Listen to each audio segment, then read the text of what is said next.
मध्ये टॉप 9 घडामोडींचा आढावा घ्यायचा आहे। सुरुवात करूयात नसरापूर घटनेच्या काही टॉप 9 घडामोडींनी।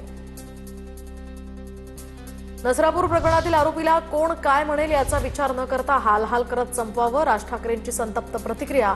तर सरकारनं फास्ट ट्रॅकची व्याख्या सांगावी, कुणाचाच कुणावर धाक उरला नसल्याची ही टीका। लैंगिक शोषणातील नराधमांना आता पॅरोल नाही, फडणवीस सरकारचा मोठा निर्णय। नसरापूर घटनेसंदर्भात मंत्रिमंडळ बैठकीत पडसाद, तर महिला सुरक्षेसाठी कडक कायदा करण्याचीही तयारी। नसरापूर प्रकरणाच्या तपासावर मुख्यमंत्र्यांचा वॉच, तर मुख्यमंत्री फडणवीस थेट पोलीस अधिकाऱ्यांच्या संपर्कात, पुराव्यांपासून प्रत्येक अपडेटवर बारीक लक्ष।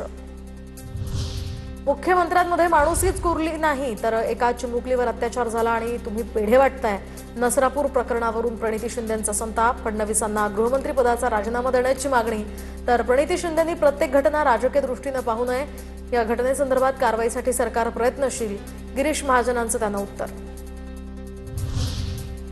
एकनाथ शिंदे मुख्यमंत्री असताना अक्षय शिंदेचा एन्काउंटर केला होता, पोलिसांच्या बंदुका नराधमांच्या एन्काउंटरसाठीच। नसरापूर प्रकरणावरून खासदार ज्योती वाघमारे आक्रमक, तर जिल्हाधिकारी कार्यालयाबाहेर आंदोलन करत निषेध।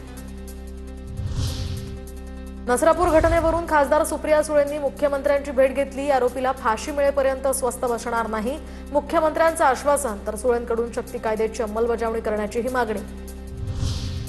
नसरापूर प्रकरणातील आरोपीचं वकीलपत्र न घेण्याचा निर्णय, भोरमधील वकिलांच्या बार असोसिएशनचा हा निर्णय। तर भोर पुणे बार असोसिएशनचे वकील आरोपींचं वकीलपत्र स्वीकारणार नाही, भोर वकील संघटनेचे अध्यक्ष दत्तात्रय उरुणकर यांची माहिती। नसरापूर नराधमाच्या घरच्यांची साक्ष ठरणार गेम चेंजर, तर आरोपी भीमराव कांबळेच्या घरातूनच शिक्षेची मागणी। आरोपीच्या कुटुंबियांनी माध्यमांना दिलेली प्रतिक्रिया पोलीस पुरावे म्हणून दाखवणार, सूत्रांची माहिती। दरम्यान नराधम भीमराव कांबळेला 7 मे पर्यंत पोलीस कोठडी। पुण्याच्या नसरापूर प्रकरणातील चिमुरडीच्या तोंडात सॉक्स आढळला,